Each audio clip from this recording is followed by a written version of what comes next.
So what are the 3 gears to treating prostate cancer, or actually just treating cancer? Today's conversation is with Dr. Ralph Moss, who you've probably seen some of the past episodes that we've recorded.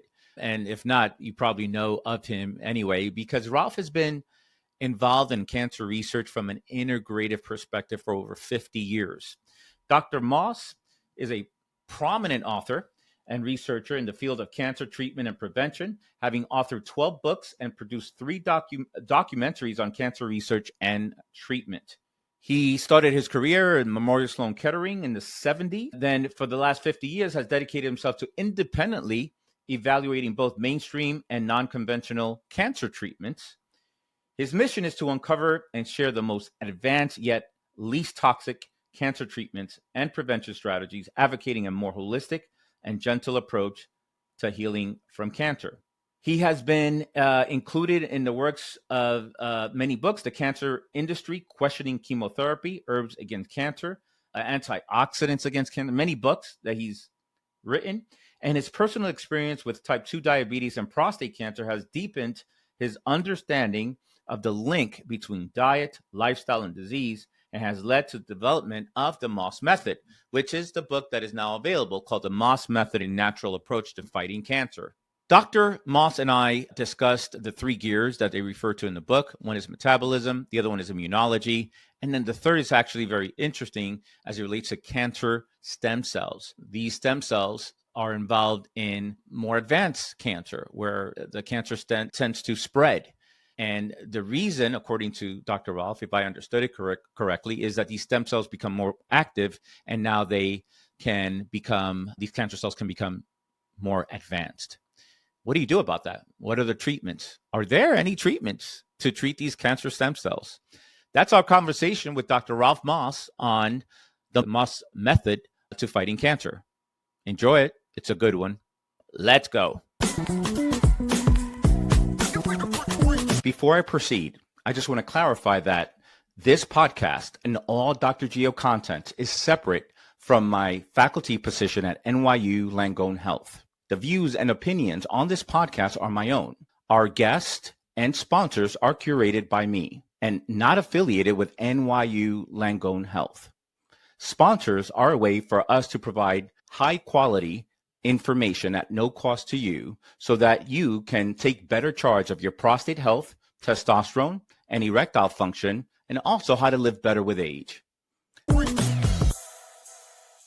Welcome to the Dr. Gio Prostate Podcast. I'm your host, Dr. Gio, where it is my intention to help you with all things prostate problems, right? BPH, prostate cancer, prostatitis, how to live better with age as men, and all things optimally functional messaging that we have here for men specifically. Speaking of which, we have someone here today that you've heard about before because he's been on a podcast before.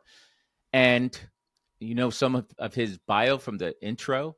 His name is Dr. Ralph Moss, who is a pleasure to have always on the podcast. Knowledgeable, great person. We've gotten to know each other really well. We've become good friends. We've become good friends with his family. And the real deal as it relates to natural, integrative, complementary approaches to cancer from a science-based perspective. Ralph, thanks so much for being on today. Thank you, Gio. A pleasure as always. Ralph, I got to read your recent book, The Moss Method. Impressive. Not super impressive, because what else am I going to expect from a book written by you other than, it being so good? What I found impressive, Ralph, was how user-friendly it is. You're a scientifically based person. I think that scientists have a really hard time making information usable for a reader to say, oh, I know what to do with this. I'll take some action. So congrats on that. Thank you. Yeah. Let's start with this. The book starts with your personal journey, which, I'm not going to assume that people know about your journey. So briefly, you had a little stint with diabetes and prostate cancer. So take us through that journey and how you're doing now.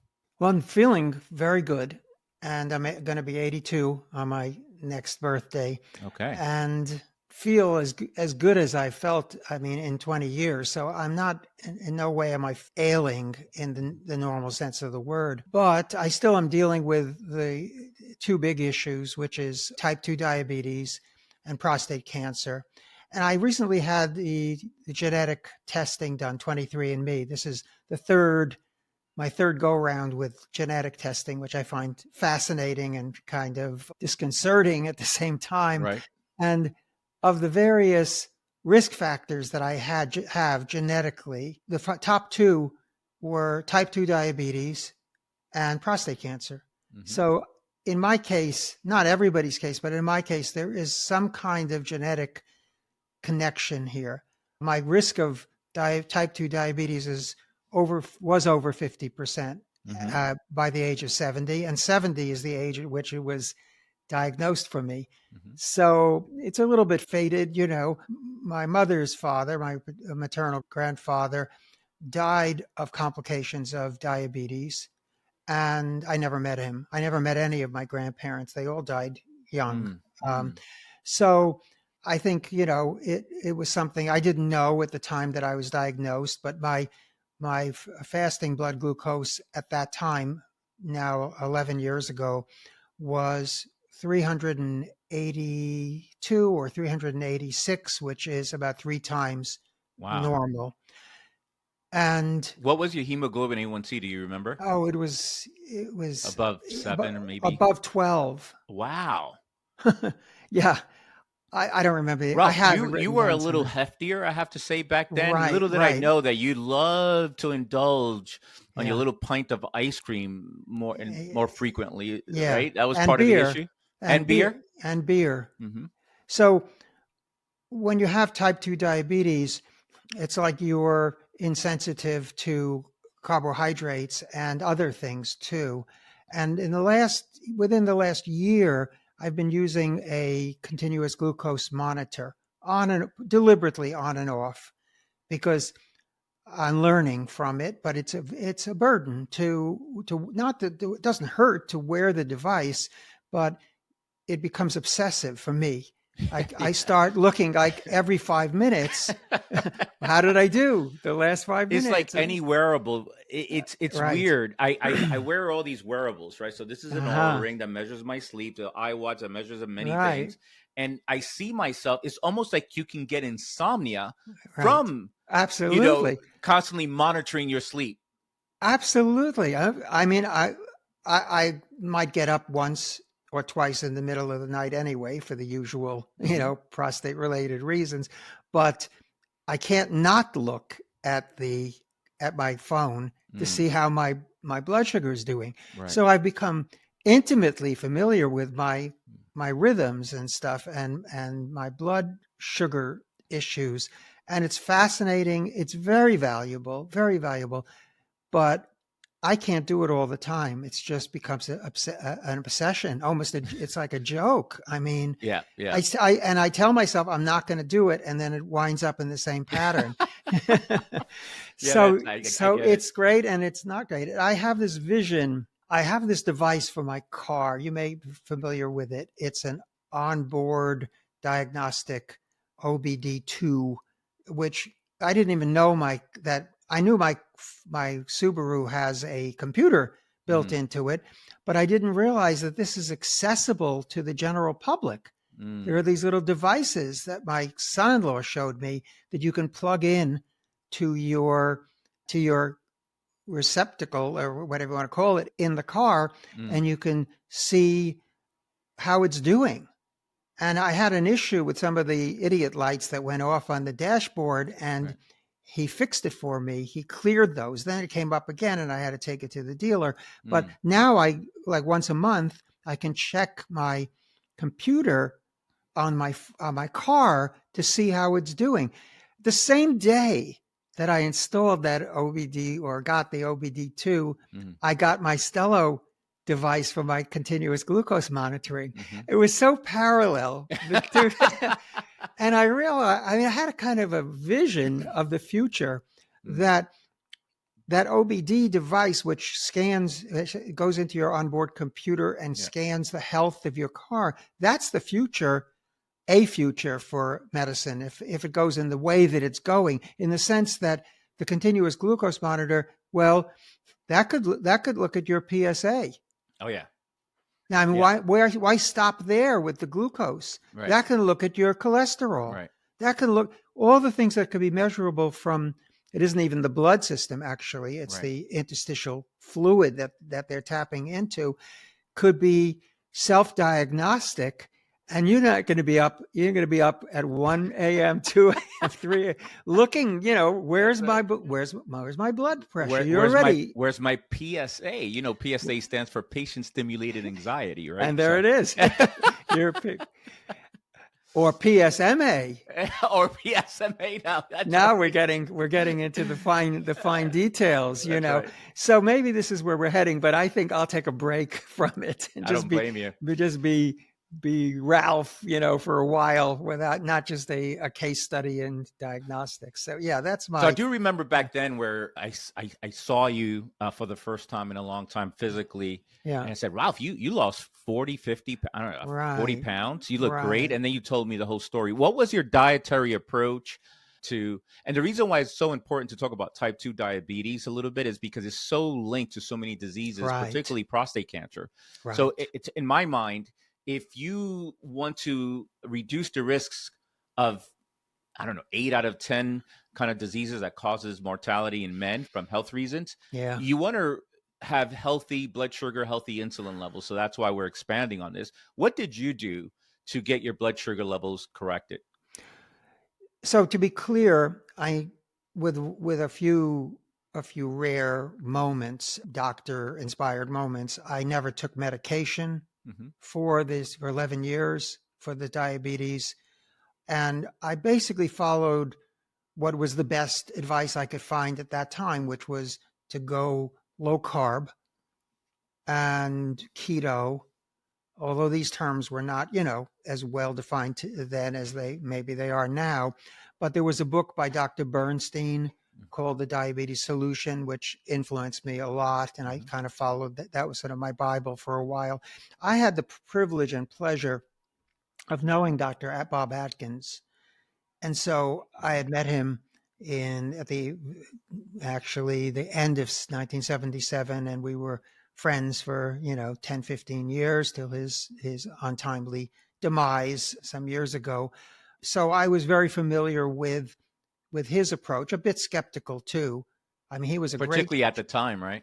Oh, at the time, I mean, he was persona non grata in the whole medical community, and that didn't turn around till the New York Times sort of belatedly kind of accepted him and endorsed his methods. So I was very familiar with the concept of a low carb diet. That made a lot of sense to me because at that time I felt that diabetes was let's say like a carbohydrate intolerance disease, that if you eliminated or all but eliminated the carbohydrates, then you'd control the disease. I have a more nuanced view of it now, in part because of watching my blood sugar through the continuous glucose monitor.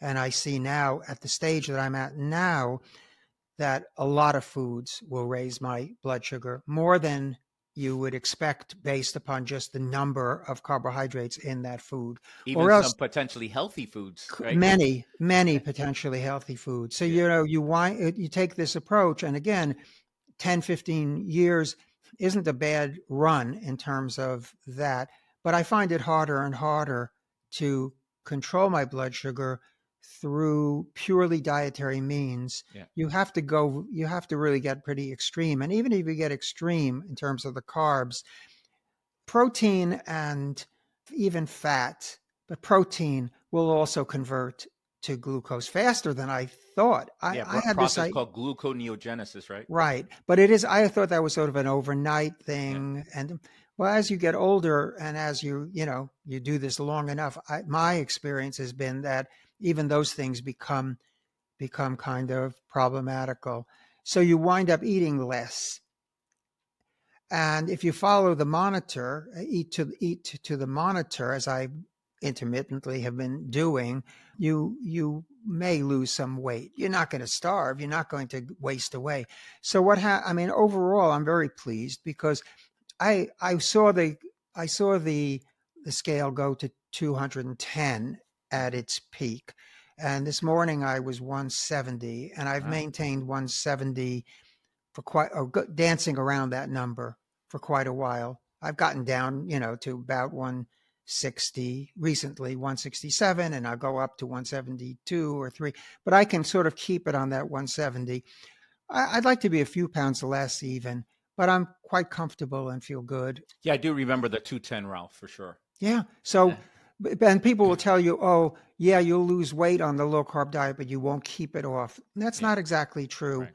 I have kept it. I have basically kept it off, and Sure. it just. But you have to be pretty vigilant. So what I mean by that is little beer, very very little alcohol in general, which screws with your food intake and your discipline. And sleep. Sleep is very important. Fruit is a big issue because it will definitely, in my case, definitely raise my blood sugar. So there's a lot of things you learn, and it is individualized too. I'm not making prescriptions or recommendations here for other people because Right. everybody is somewhat different. We're all the same in most ways, but we also have differences. So I think you have to sort of find your own point, but Yeah.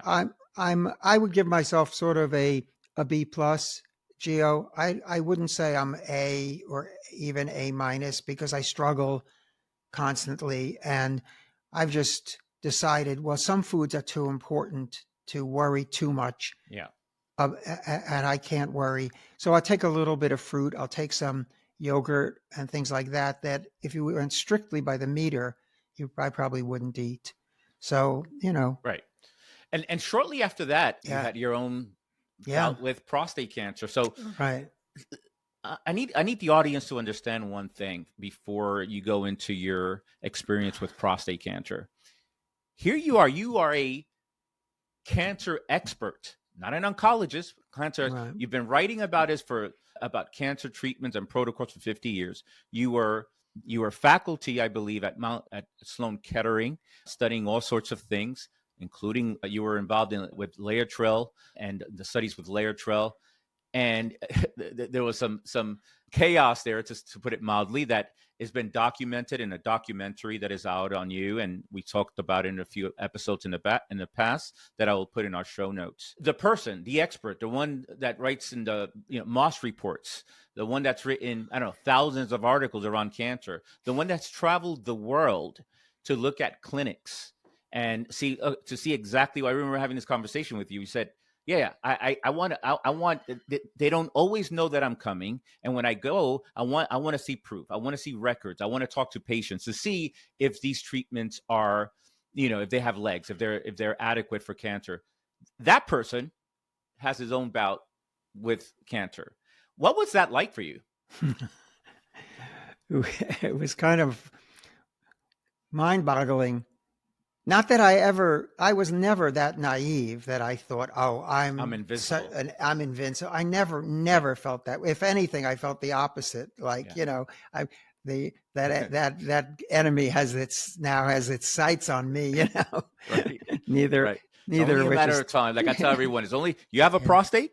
You yeah, plan to live a long time. Well, yeah. it's only if you live long enough and you have a prostate, you're likely going to get prostate cancer. It's Yeah. weird. I know.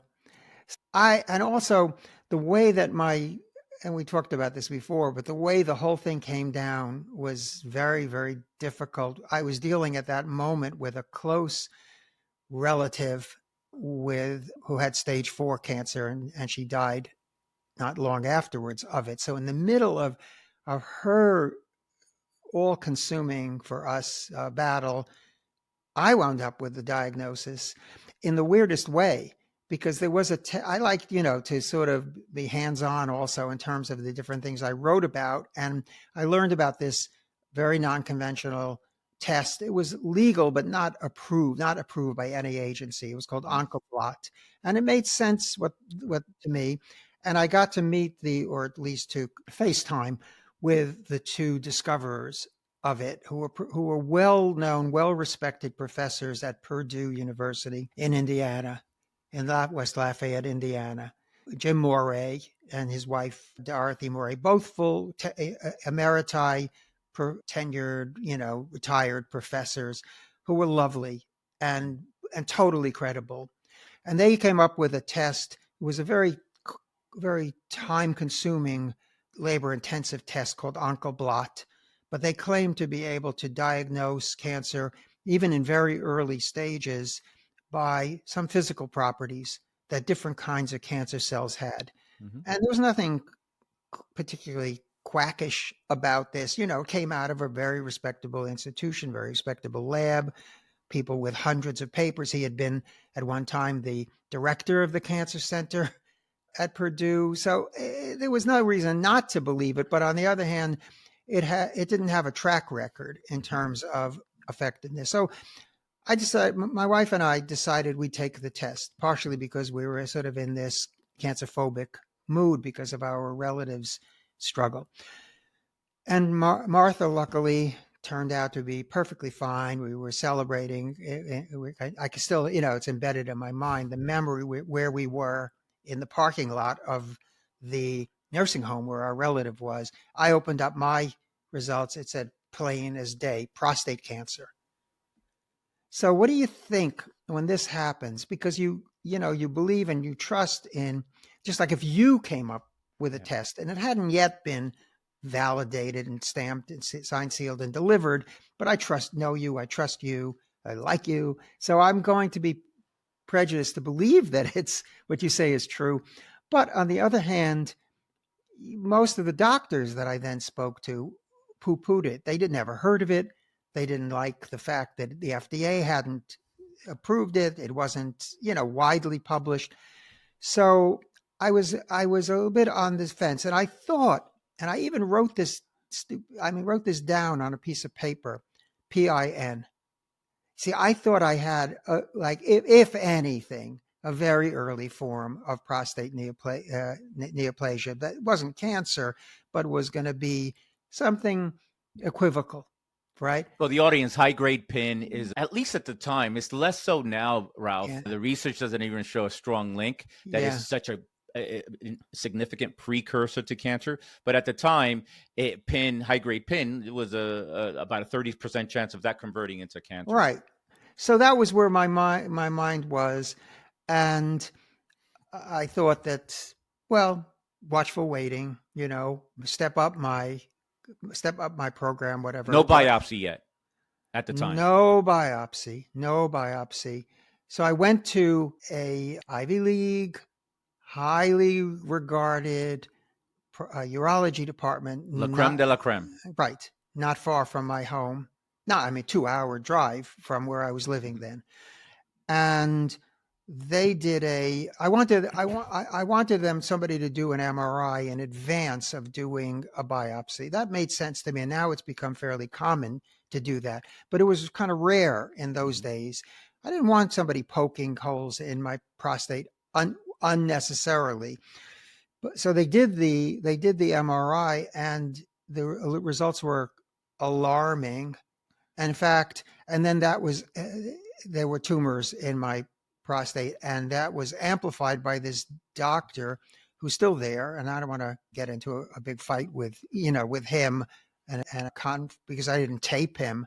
But I'll tell you what my wife and I heard was that he was saying that the cancer there was cancer all over my prostate. It had spread. It was out of the capsule, basically not confined anymore, therefore some stage of metastasis, and there really wasn't anything they could do to cure me, et cetera, et cetera, et cetera. This is what I got from him. And it was devastating.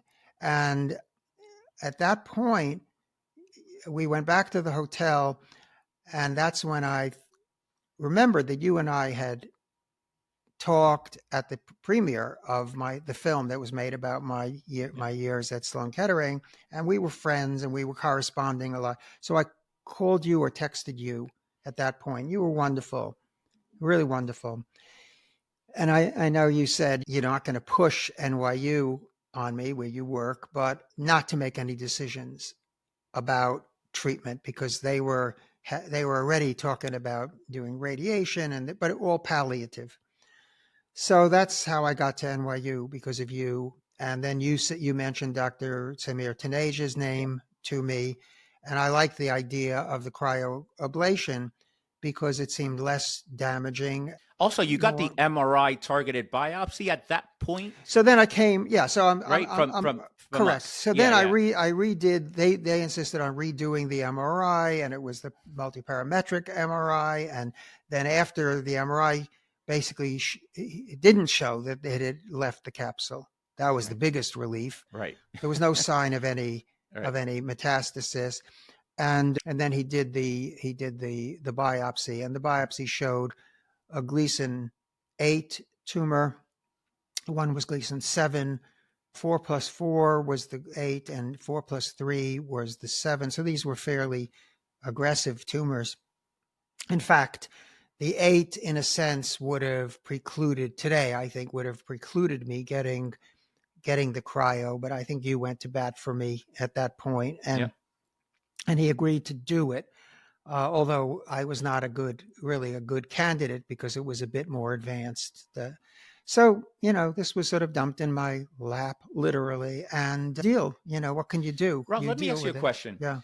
Again, so to put things in perspective. So I got, my first ever PSA was almost 3 years ago. I just got a recent PSA. The number's fine. Good. But the point is this. I'm the prostate guy, right? This is what I do every day. Ralph, in the portal on the phone, I see the section where you press to get your PSA. I'm a little nervous. Right. I'm hesitating. Sure. To press that button and see the number. Yeah. So what was it like for you, the expert? I do this every day. Yeah, I know what to do. I can handle. What was the emotions like for you? No, or does that not play a role at all? Once you're it's like when a patient asks me, Dr. Gio, okay, what would you do if you were in my shoes? I said, I cannot answer that. I'm not in your shoes. Right. It's a whole different story. Right. If I'm in your shoes. Yes. Right? A lot of things go into making a decision. It isn't all the science either. Yeah, correct. That's a fabulous point. I think it's worth repeating. Yeah. A lot of things goes into the decision, and it's not always the science. Right. I remind my urological colleagues all the time, because I have to remind them. I don't have to, but some of them listen, and we have these conversations of, you're dealing with a human, and humans come with emotions. Mm-hmm. And when you talk about the C word, it comes with emotions to the nth degree. Right. So to say no emotions, all objective, all science, when to know science is hard. To come with definitive conclusions is hard. And then if you have some science, how does that relate to the patient in your office? Thank you for watching the Dr. Gio Prostate Podcast. Take a proactive step and improve your health and vitality with the Prolon Fasting Mimicking Diet FMD, a 5-day, plant-based program developed by Dr. Walter Longo, designed to mimic the effects of fasting without the challenges. Prolon helps activate autophagy, reduce inflammation, support weight management, and promote overall longevity, all while nourishing your body. As a special thank you, you can access the Prolon kit for just $148. Use the link below to get started. Empower your journey to better health today. Right. I was in with a doctor the other day, and they're trying to figure out what my life expectancy is, because what treatment they would give me. And he's not a cruel man. I mean, this is the National Comprehensive Cancer Network says, under 80, this, over 80, this, more than 10 years likely survival, this, less than 10 years. No, don't do that. Do this, So is that a scientific finding, or is that an economic finding? Very, very this guy he's not going to even be around in 10 years. Let's not bother, giving him a curative treatment. This kind of, and you become a little paranoid about this, and Absolutely. the ageism sneaks in so many ways, that Right. it's sort of like racism pre-civil rights era. So I think it becomes very complicated what to do, and there's an economic component to this also. Yeah. Because if I tell you, oh, there's a really good treatment over in Belarus, but Yeah. it's going to cost you $100,000, you may not have 100, or maybe 100,000 is exactly what you have, and you're going to leave yourself and your family and your heirs, basically bereft of any help that you could possibly give them. Yeah. So there's a lot of things enter into it, and then people get pressured by their environment, pressured by the family in one way or another. It's not all do the conventional thing. It can be One do way or the another. alternative Right. thing, Yeah. if there's such a thing as an alternative thing. So I think it gets complicated, but I somehow, I managed to wend my way through all of that. And it hasn't been all in all, it hasn't been a bad experience. I would say there was a guy, a minister many, many years ago, who wrote a book called Thank God I Have Cancer. Well, Interesting. I would never go that far. I would never go that far. At times I have thought Thank God I had diabetes. So at times I have had the thought that thank God I had diabetes, because it opened up a whole world of understanding for me Yeah. in terms of metabolism, Yeah. which, as we started out this discussion, affects so many things and so involved. And I see, it's like I do the shopping for the family, and it blows my mind to see the way that people shop. Sometimes even the way I shop, but especially the way I see people loading up their cars and their vans with sodas, cereal boxes, and cereal. But I saw somebody the other day. They must have had a sale on cola drinks, because and I don't want to mention particular brands, but they had this like a big SUV, and they were filling it up with that soda. It's like, because it was on sale. It's no sale if it's going to make you unhealthy or contribute to bad it's health. actually very costly. Very costly indeed. Yes. So I would say, no, I wouldn't thank God that I had either diabetes or cancer, but you do learn from these. You can, not necessarily you do, but you can learn from these experiences. Diabetes in particular has been a whole education for me, and I understand these things a lot better today than I would have if I just was reading journal articles, which are dry and Absolutely. usually not, they're gray, and life is technicolor, so you can't really compare the two things. But no, I would say it's been a learning opportunity. But the cancer thing is a more complicated. Cancer doesn't respond in the way that we know of, in the way that, let's say, diabetes. The diabetes response to diet is phenomenal. It can be. I'll talk again from personal experience that I turned it around in a matter of months. In a matter of days, I was already seeing rapid drop in my blood glucose and in my A1C. On the next, within a year, I was back into the normal or just into the, let's say, not terribly threatening pre-diabetes range. That's fantastic. But if you try to turn your PSA number around with some simple dietary means, you may not see the same It's not result. that direct of an association there. Right. The Moss method, a natural approach to fighting cancer. This is after so many years of all the work that you've done. This is a compilation of all those years. Mm-hmm. There were many interesting things of the book, Ralph, and thanks so much for writing it. I think it's an excellent resource for anyone looking for some answers as it relates to any cancer, not just prostate cancer, Right. of course. Somewhere in the beginning of the book, there's you talk about correspondence between Albert Einstein and your brother Bob. Yeah. Now, and you have a photo of the letter that Albert Einstein wrote to your brother. Yes. I don't know anyone who knew anyone who knew Albert Einstein. So you're the Yeah. only person I know who knows someone or knew someone that was close to you who knew Albert Einstein. So what was that about? And I never, we've been friends for a while now. I never heard about your brother. So what was he in the scientific field, profession? What was that about? So in the 50s, if you saw the movie Oppenheimer, Yep.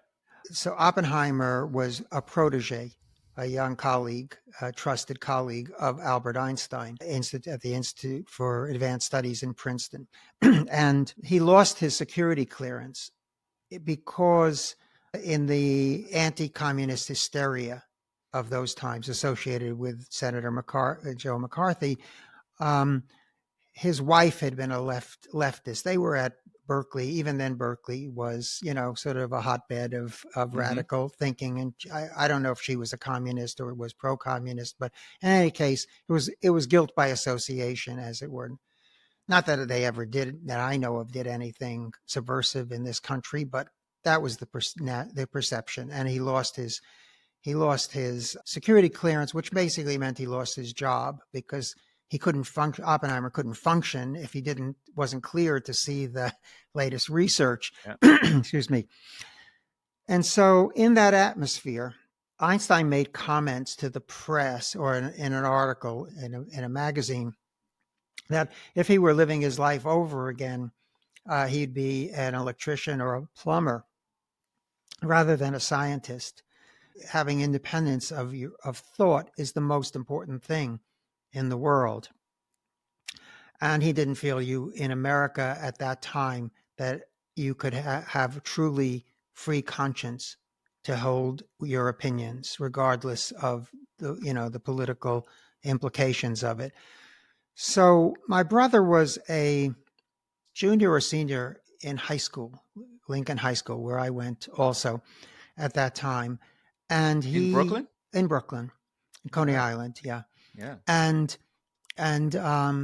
he at that time intended to become a scientist. He had won an award for some experiments that he had done on tropical fish, which was his hobby also.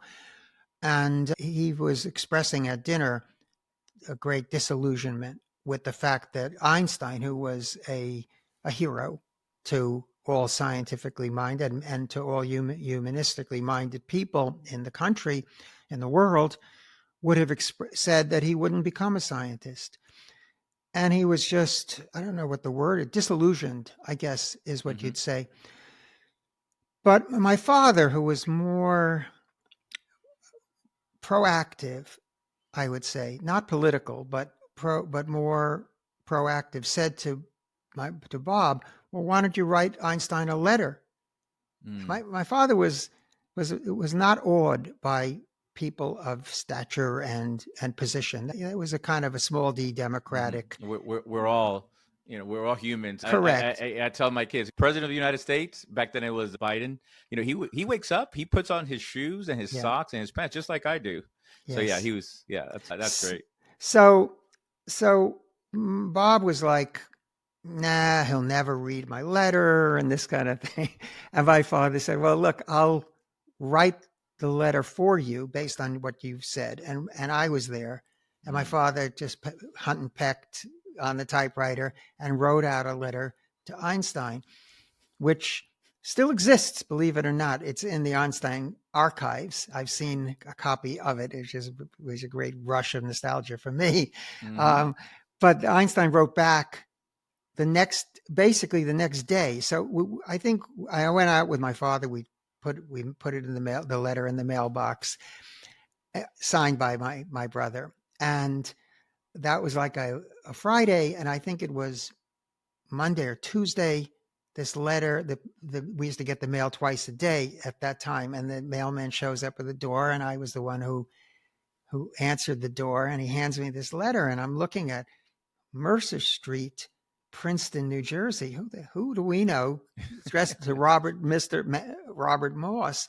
Yeah. Who do we know who lives in Mercer Street in Princeton, New Jersey? So when Bob came home, opened the letter, and there was a letter from Einstein, signed, typed with corrected errors on it. German typed, corrected into English. Right, It was exactly. it was the real deal. Yeah, yeah. And what he said was, he said, "Thank you for your letter. Baruch Spinoza was wholly Right. devoted to the search for truth and knowledge, Mhm. but he turned down a professorship at the University of Heidelberg Mhm. in order to make his living as a lens grinder." He wrote Grunder, but then he Right, that's right. corrected it. Okay. One can well compare the situation today to that in Spinoza's time. So this sent me running to the Collier's Encyclopedia to look up Baruch Spinoza, Right. Benedict Spinoza, and that was a whole nother train of thought. And then I sort of fermented in my brain this letter, and my brother has the letter still. It's on his wall at home. He became a doctor, a medical doctor, Mm, and mm, was successfully for 40 years. But I think he was deterred from going into the research direction mm, by mm, that mm. letter. For me, it had a very profound, life-altering effect because it went along with kind of the way my personality was to begin with, and that was that um, I really value independence of thought and of action. I just feel like, Mm. what is life without that? It doesn't make much sense, and you're not going to make a great contribution to the world if you don't have it. And so Was that the reason back when you were at Sloan that you decided not to stay at Sloan? I mean, there's yeah, more. There was yeah, more to it than that, but a you wanted lot, independence. more. No, I was happy with the job at Mm, Sloan, but I couldn't abide the idea that I was telling lies, mm-hmm. even though it was the politically correct thing to do, as it were, to go, if your boss lies, you're going to, support them. You see this in politics Yeah. all the time. These spokespersons for various politicians who then that they know they're lying, and they might be laughing, sort of in collusion with the reporters. Like, we all know this is a bunch of BS, but we're saying it anyway because that's our Mm, job to do that. I was not fit for that role at all. And I wound up, and there were life and death issues involved potentially. So I wound up in going my own way and eventually exposing and condemning them for lying, because they were caught red-handed we lying. won't get into those Yeah, details because I want to focus on the yeah, book. But yeah. Ralph, what's the name of your film? And if you and also for the audience, Hmm. if you go back, we have two other interviews with Ralph. Dr. Moss is the only one that's been on the show 3 times. Oh, So wow. thank you, Right. Ralph. Yeah, What's the name of the film? his second opinion was Right. the film that was made independently by Eric Marola about That's right. me. Is it And available? oh yeah, Yeah. I think it's on YouTube and different Second opinion. second Yep. opinion. And I yeah, can see so the audience say, "What happened? Don't stop there. They want juice. Forget about the well, it's book. all, I mean, Tell me. Got go to the and film. I Go to the two past and episodes. I also wrote a book about it. Yeah. Just in order to sort of get it in conjunction with the film. Doctored Results was the book. Nice. So Okay. because I had to while I could still do so, get all the facts down of what actually happened. And yeah, I mean, the book, and then my grandson Jacob made a film also at our website on doctored results. I forget the name of his, but it's there. You The go to website is the the Moss Moss Report. Report. Yes, .com. Yeah. yeah. So I've talked this one to death, basically. But get back to the new book. So I was trying to, I guess the impetus for the book was the idea of talking about metabolism and cancer. And I can't write about one thing, metabolism and cancer, as if that was the answer to the cancer problem. I don't think any one person has the answer, but what I mean is, how do you talk exclusively about one thing and not touch on other things that have equal credibility in terms of understanding the origin of cancer and therefore possibly the solution to the cancer problem. So I think there were three things that it's irreducible.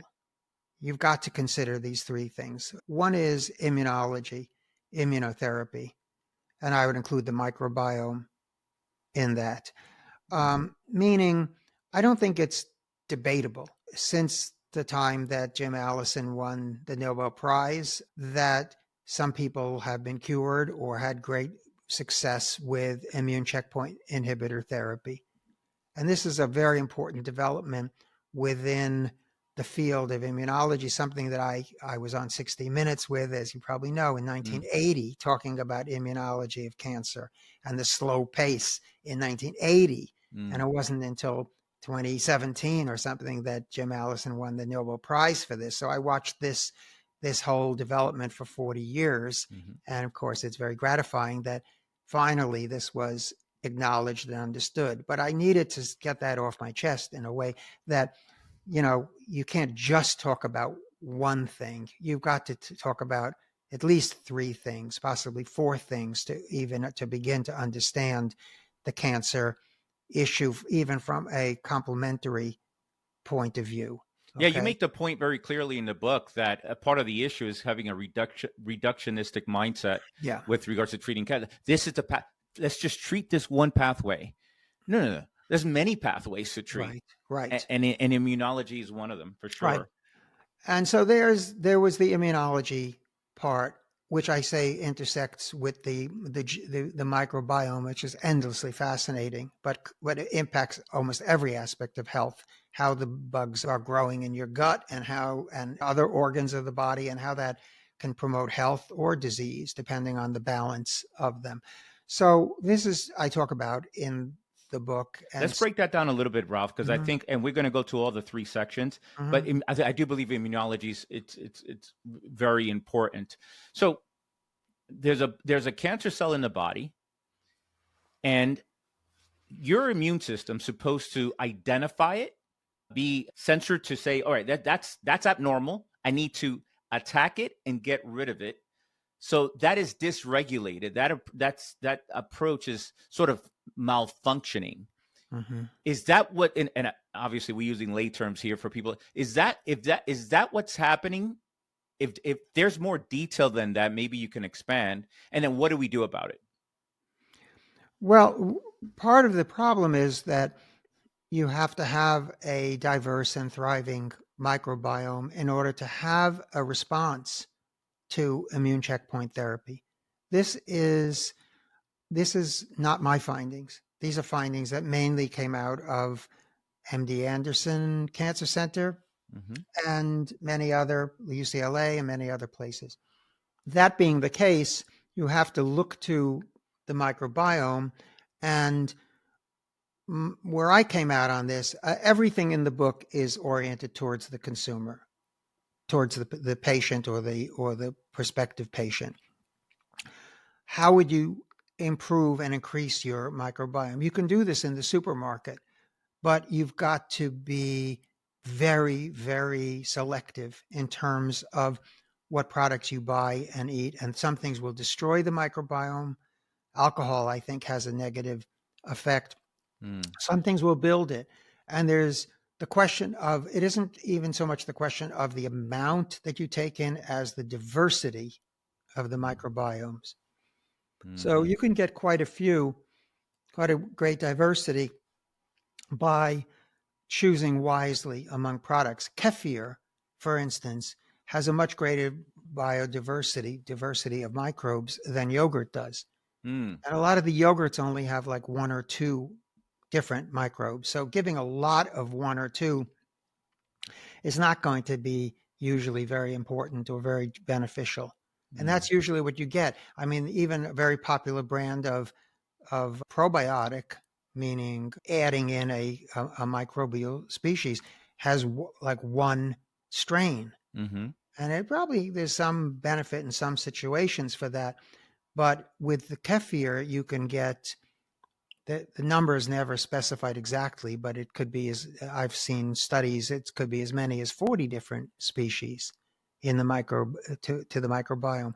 There's sort of a magical element to this in the sense that once you put these things into your system, there seems to be an intelligence sort of going on to find the right balance of the good ones versus the bad ones and so forth.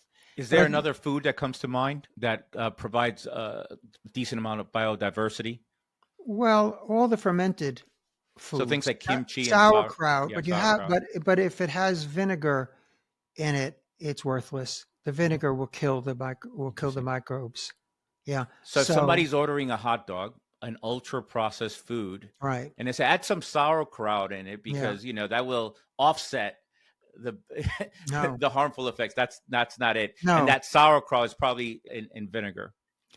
There's almost there's a very few that don't have vinegar in them. That's your shortcut way to know whether it's going to have microbes in it, the good Mm, microbes or not. mhm. So there are a few brands. Some of them are lesser known, but they're sort of hiding in the tofu section of the supermarket. If you look hard enough, you'll find them. Right. Some of these more esoteric ones. And then there's one popular brand that doesn't have vinegar, but I don't want to mention brand You names. could if you want to. I don't. Well, We're not associated with it. Bubby's, which is not organic, but Bubby's, which comes from Bubbies. Canada, doesn't have vinegar, which and has living microbes in it. I've had to Excellent. throw out bottles of it because eventually you also can get bacterial growth in something because it doesn't have the same degree of preservatives. But if you eat it in good time, yeah, Right. it's a good brand. And then Cleveland, there's a brand called Cleveland Kitchen. They have a Mm, whole array of different fermented products that have good microbiome in them.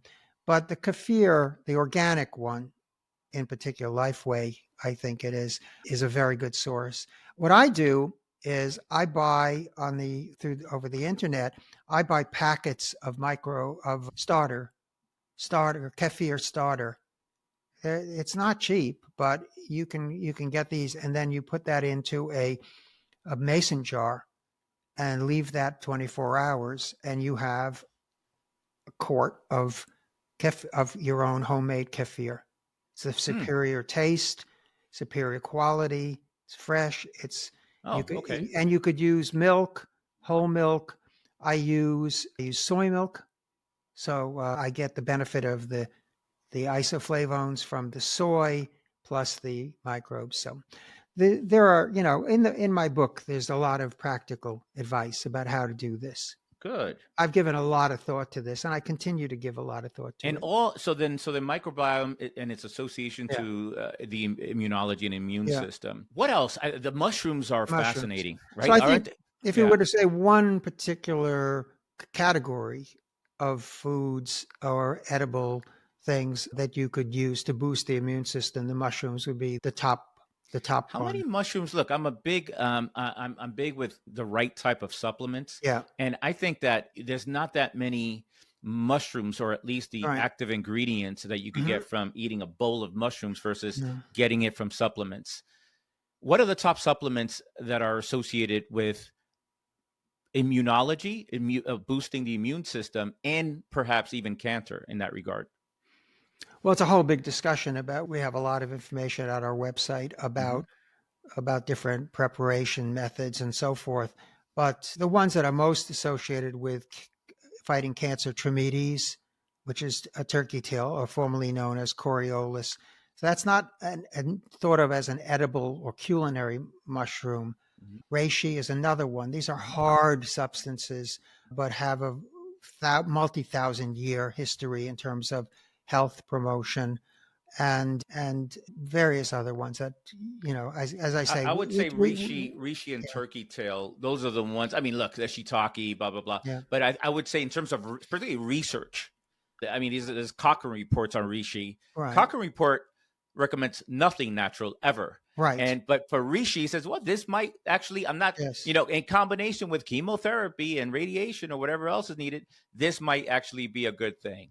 And Sloan Kettering, which is also extremely negative on most natural substances, almost promotes maitake. At one time, they actually, I know this happened, but I can't find any reference to it. But I remember that they had shared a patent on the use of maitake for fighting cancer. They were quite excited about it for a while, but the financial aspect eventually overwhelms everybody who gets involved in this because natural products don't have can't compete in the marketplace with pharmaceuticals. So it's That's right. simple as that. But yeah, so shiitake, maitake, turkey tail, reishi, cordyceps. There's different degrees of research on these, but they also synergize with each other. Yeah. This is very important, and I talk about this a lot in the book, is with herbs and other substances, there is a combined more greater than additive effect, a synergistic effect. So you take some combinations of things are going to be dramatically better than just taking the things themselves. Sounds good. What are the other? So the other gear is metabolism and cancer. Mm-hmm. So Thomas Seyfried has written about this. Anisha Winters, another great Right. person, friend, and author. Yeah. What's the Moss method approach as it relates to metabolism and cancer? Well, it's basically dietary, and what we talked about is a low carb, excuse me, a low carb diet, a traditional diet. I'm not an advocate for the Mediterranean diet per se. Say more. I'm not against Mediterranean diet, but I see certain flaws in promoting just the Mediterranean diet, which, by the way, originated with Ansel Keys, who's not a hero to the alternative community, basically claiming that, originally claiming that fat was the cause of heart disease and so forth. But there's nothing wrong in particular with the Mediterranean diet, but what is the Mediterranean diet? Are we talking about the diet of Tunisia? Or are we talking about the diet of France? Or are we talking about the diet The of North Mediterranean diet in the U.S. is much different than the Right. Mediterranean diet in Greece. Right, exactly. And the Mediterranean, Right. and having visited these countries, a lot of them, the diets are very disparate and not at all uniform. So what's the common denominator of the Mediterranean diet? It's olive oil. This is the countries where olive oil is eaten. But of course, olive oil, I just saw in the New York Times this morning that the U.S. is the second biggest consumer of olive oil. So are we now a Mediterranean country? I don't think so. But, the other thing is, so you go into a restaurant in Italy today or in modern times, and yes, you see the older people eating a traditional Italian meal, but the young people are eating McDonald's or chicken nuggets, and the world has changed. So what you wind up with is an idealized version of what some American expatriate thinks is the ideal Mediterranean diet, and it's a bit of good marketing, I would say. So, Yeah. but I am a great believer in the benefit of olive oil. Olive oil is one of the things I consume every day, and I believe that you have to choose very carefully, very wisely, because the amount of the polyphenols in the olive oil vary greatly. And there are some olive oils that don't have any polyphenols in them. And the polyphenols are the main beneficial ingredient in the olive oil. Are there any brands that you are willing to share that you really like? Because I'm not an olive oil connoisseur at all, but I do like. There's a huge difference. I've had great olive oil, fresh, and it's like a peppery kind of taste to it. And I've had bad olive oil, and it's night and day in terms of its polyphenol content and health components. Are there any that you like, or one that you say, "Hey, yeah, this is a good one"? Or well, if it's from a single, the more specific the location, the greater the likelihood you're going to have a high quality. That's one thing. So there have been times where Costco has had amazing sales on from particular regions of Italy and Spain. It varies. They don't seem to have it right now, the last time I looked.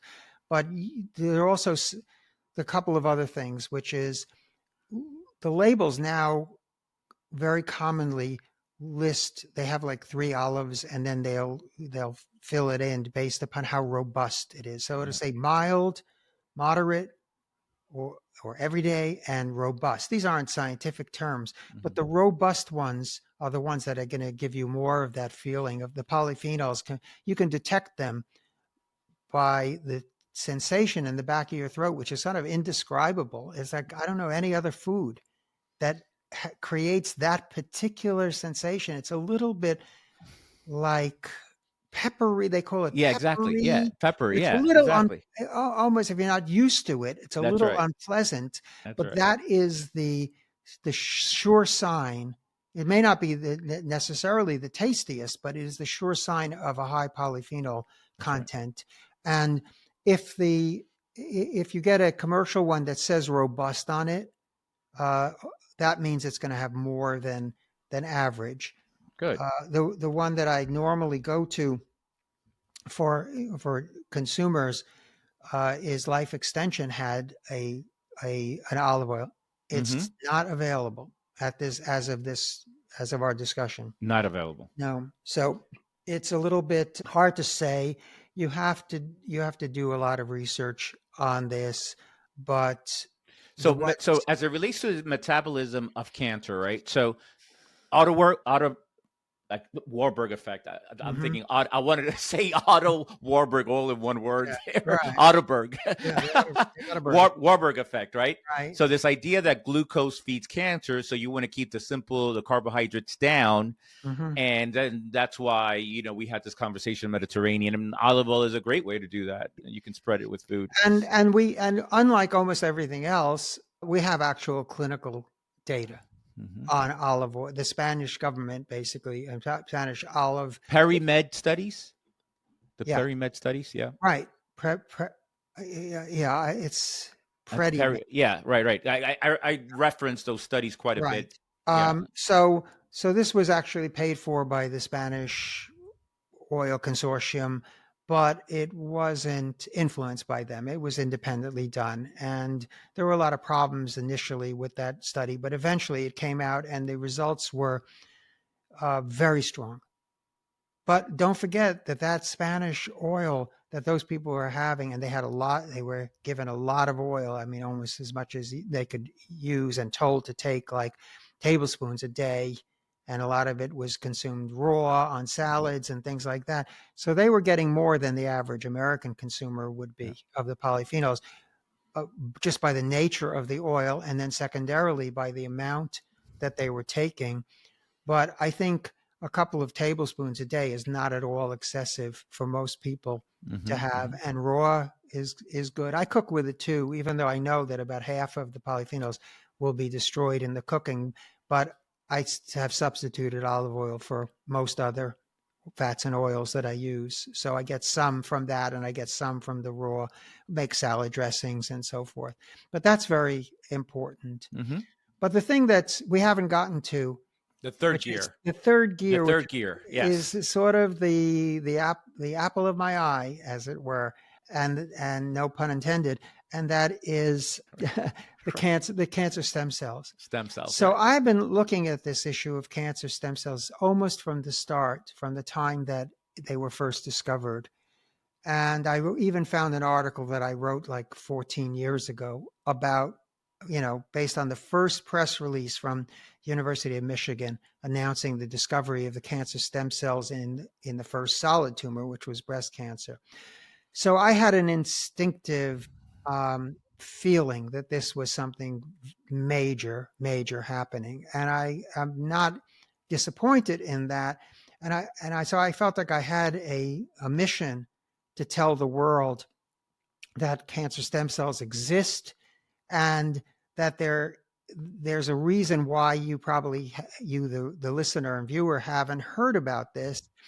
Gets us a little bit into what some people would consider the conspiracy Mm. realm of things, but I don't consider it conspiracy. I think it's just recognizing the way the world works. So let's get down to that, okay? If Mm-hmm. we Mm-hmm. could. Yep. So I looked this morning, and if you put into the PubMed database, the big database of whatever it is, 23 million articles or now, put in the phrase cancer stem cells in quotes, meaning that phrase has to be included in the article, you come up with over 20,000 references. Okay. So the person listening may have only dimly heard of cancer stem cells, but that wouldn't be the case for the biology community. Mm-hmm. This is extremely well documented, well known, well documented thing. And what do we mean by that? That there are cells within a tumor, they're cancer cells, but they share some of the characteristics of stem cells. And the way we know this is that with modern day molecular tagging of the surface of the cell can be mapped like the surface of the moon can be mapped, and they can see different markers biologically, biochemically, and immunologically. They can isolate different and identify different markers. And about 20 years ago, there was a group at University of Toronto where the stem cell was first discovered, but this group around a scientist named John E. Dick. And this group found certain cells in leukemia that had markers of cancer stem cells, of stem cells. They were cancer cells, they were leukemic cells, but they also were stem cells. They seem to exist in sort of both those categories. And they worked this up, and this was the first cancer stem cell. They named it the leukemic stem cell, and then it became cancer stem cell. And then people played around with this and were intrigued by it. And about 10 years after that, at the University of Michigan, they isolated the first cancer stem cells in a solid tumor, which was, as I mentioned, was breast cancer. So that launched a whole revolution in terms of thinking about cancer, because these cells, first of all, we want to say that they are relatively rare within tumors. The estimate varies greatly depending on which of the 100 or more types of cancer you're talking about. And it could vary even within that type and within individuals. But basically, it's a small percentage of the cells within the tumor could qualify as cancer stem cells. That's the first thing. So the other thing was that in many ways, and it's been repeated hundreds of times, that these cells are uniquely dangerous. They are responsible, according to most of the studies done, most of the experts in the field, they are responsible for the persistence of cancer, the spread of cancer, the metastasis from cancer. As I said in the book, just about everything that we fear about cancer is encapsulated in the cancer stem cells. So this tells us many things, but one of the things it tells us is that in the past we thought of cancer as a democratic disease, in the sense that all the cells in the tumor were of equal value or equal danger, and any one cancer cell could be the death of you, because they call that the aberrant cell or the wayward cell. Somebody even wrote a book called The Wayward Cell, and you see many books and articles along those lines. This wasn't exactly true. What it turned out is that cancer is actually more like an army. There is a command structure within the tumor or within the cancer. Certain cells are more privileged than others. They are much harder to kill. They sort of like the generals of an army, who traditionally hold themselves apart, right, from the battlefield. And if you ever visited Gettysburg, there's this enormous field in Gettysburg where most of the battles took place. But the statues for Lee and for Grant, the opposing generals, are far off from the actual battle. I mean, they're a mile or two away, right? The commanders are standing off on the sidelines, and they can see over the whole terrain. They can see the whole battle. So there is a command structure, which is weird, but it isn't without precedent in biology, because they are stem cells. So they have a more basic role, repair in normal tissue. stem cells give rise to the tissues in question, and they repair when there's damage and so forth. So there's a cancer equivalent to the normal stem cell, and that's the cancer stem cell. Ralph, somebody can have, obviously, I'm always thinking prostate cancer. You have a, very low risk prostate cancer. Are those stem cells active, let's say in a Gleason 6? Just to keep it for, maybe we can make that analogy for any cancer, Mm-hmm. but low risk cancer, let's say Gleason 6 and prostate cancer, are those stem cells active, or the reason why it's not so aggressive is because they're not active? And then Gleason 7, a little bit more active. Gleason 9, very active. Yeah. Is that sort of, so the more aggressive the disease, As the a more general, active these yes, stem correct. cells are? Correct. They're Right. active, and they're doing all those things that, like making the transition to be metastatic, the Right. EMT. They have to take something that is basically meant to live only within the prostate and make it something with legs. Yeah. It's able then to go To out attach to other tissues, other other tissues. organs. Yeah. So yes, it corresponds. All of this is known, and we've gotten very far. These 20,000 articles and in hundreds of different labs. I have to emphasize this because I know a lot of people are going to think, "Oh, this guy's pulling something out of thin air and talking about something that maybe Not if they know you well or not." your work. So I make a point of this, that, yeah, I mean, this is a real thing. Okay. So why is this so important? Why haven't you heard about this? This is the key question. I ask all my little AI assistants all the time to see if they get it. Like I get No it. drugs developed for it yet? That's it. And developing drugs, and there are all kinds of technical details, because I feel like, it's weird that stem cells as a whole, which were discovered through 30 years ago at University of Toronto, that it looks so much like a Nobel Prize level discovery, and yet no Nobel Prize. They got a postage stamp in Canada, but they never got a Nobel Prize.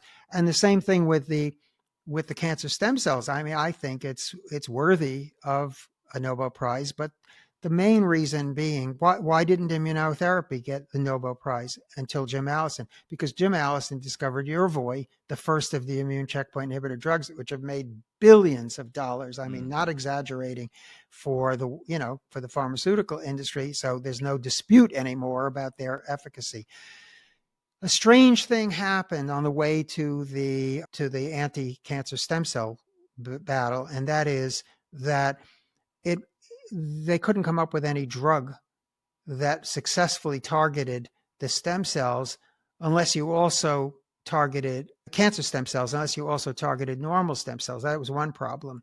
So you're now messing with sort of fundamentals of human biology, because stem cells play an important role in people's life and survival. That's one thing. The other thing is that these are notoriously evasive cells. The cancer stem cells are famous for being able to resist chemotherapy and radiation. So, it's a... So hold on a second yeah. there. That's a very interesting point.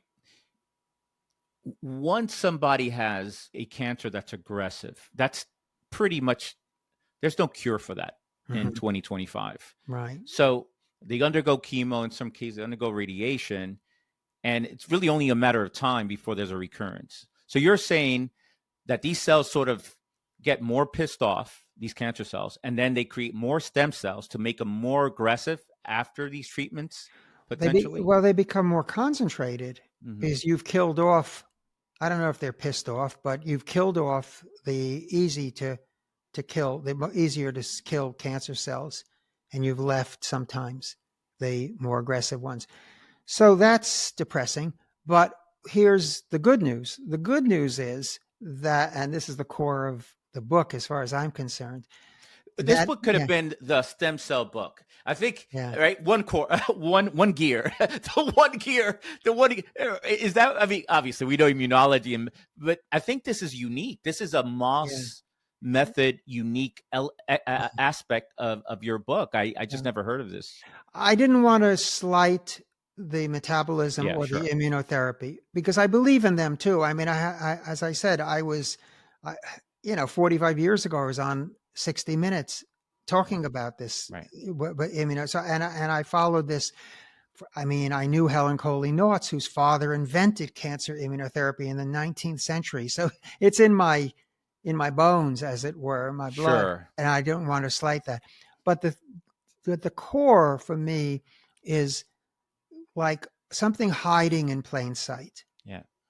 What is going on? I just pinch myself like, why could there be 20,000 articles, literally 20,000 articles Right. Right. on a major scientific breakthrough, which is the discovery and elucidation of the cancer stem cells, and not have the whole world jumping up and down with this?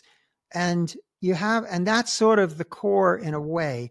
And I think I have an answer, but it's not going to please everybody to hear this. But my answer is that there are things that kill cancer stem cells or block them. I'm not sure you even need to kill them, by the way, but that's another whole nother discussion. But block their forward motion, inhibit them, let's say. But they're all natural things. It's extraordinary Ralph, how there's no money there. I mean, it's just no money there. Ralph, what are those? Right, to cut to, yeah. what are some of those natural things? I'm wondering, do I use these natural things, or what Sure are you some of do. those? Sure you Yeah, do. yeah. Because, and that's and part of the problem that I had is people are going to say, well, I knew that. Of course you knew it, because the empirical fact that eating foods with those chemicals, those phytochemicals in them, prevents cancer has been known for a longer time than they've known about cancer stem cells. Right. The cancer stem cells give us a conceptual framework or a conceptual understanding of why time-tested foods that in some cases go back thousands of years have the effect that they do in cancer. See what I'm saying? Mm-hmm, mm-hmm. So what are they? Well, there's no, not big surprises. Resveratrol from grapes and wine, soy isoflavones like genistein and daisine, sulforaphane, which we'll talk about, sulforaphane and its equivalent chemical in radishes, curcumin in turmeric, something literally used for thousands of years in Ayurvedic medicine, olive oil, the polyphenols.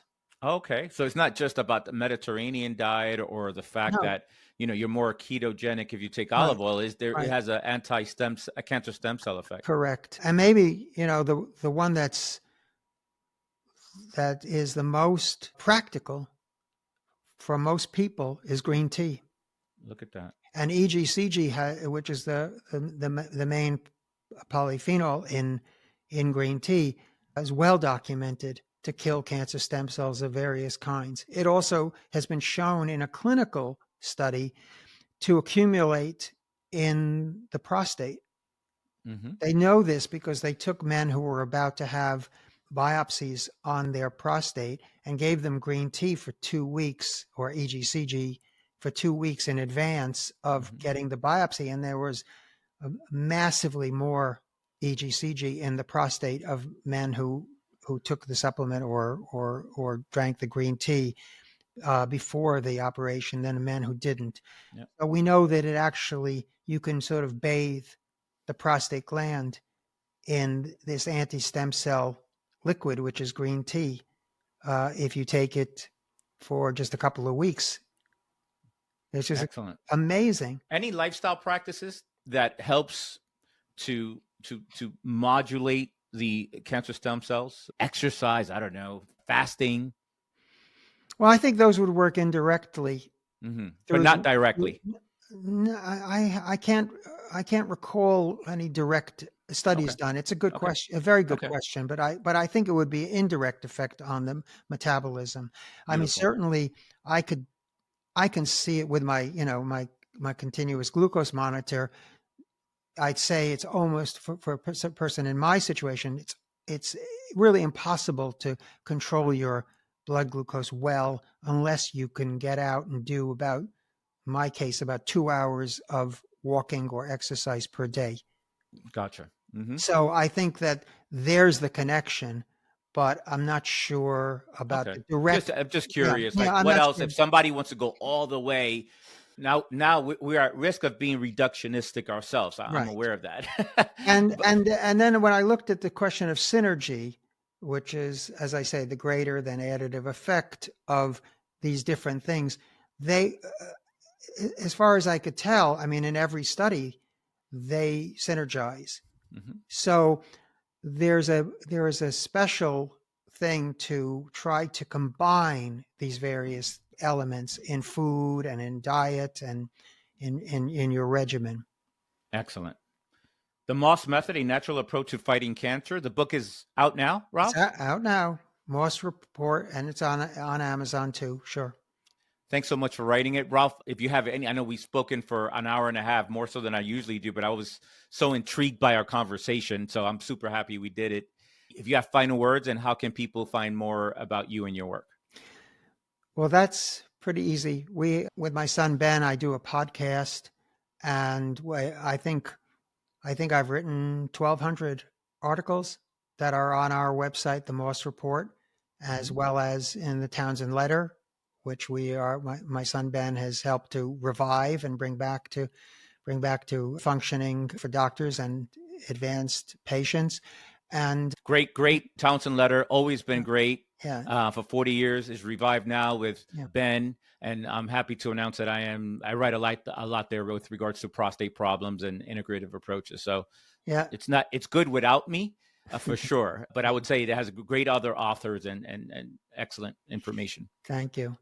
So yeah, I mean, I'm still fully active at coming up on 82 this spring, and feeling well, and still, dealing with my issues, but in a very positive way. And I do live the lifestyle that I talk about in the Moss Report, and I intend to continue whatever is in the Moss method for my own health, the health of my family, and encourage other people to do so as well. Excellent. Ralph, thanks so much. I appreciate you, as always. Thank you, Gio. Great Thanks for pleasure. coming on. Thank you, everyone, for listening. This other, yet superb episode. I mean, stem cells. Who would have thought about stem cells and cancer? I'm glad that Ralph mentioned this, and you can explore more about it. I think that there's going to be more information about this approach as it relates to the stem cell approach. I'm thinking that should be a book of some. Maybe that's The Dr. next one. Moss's next book, the stem cell approach to cancer. Yeah. So thanks so much for listening, and as always, much love to you all. Keep watching. I know this is valuable information to you, so that you can take action and be more proactive. That's the goal here at the Dr. Gio Prostate Podcast. So stay tuned. We got more coming, and as always, much love to you, and I'll talk to you next time. Thanks for tuning in to this week's episode of the Dr. Gio Podcast. You can watch all episodes of this podcast and much more by subscribing to my YouTube channel.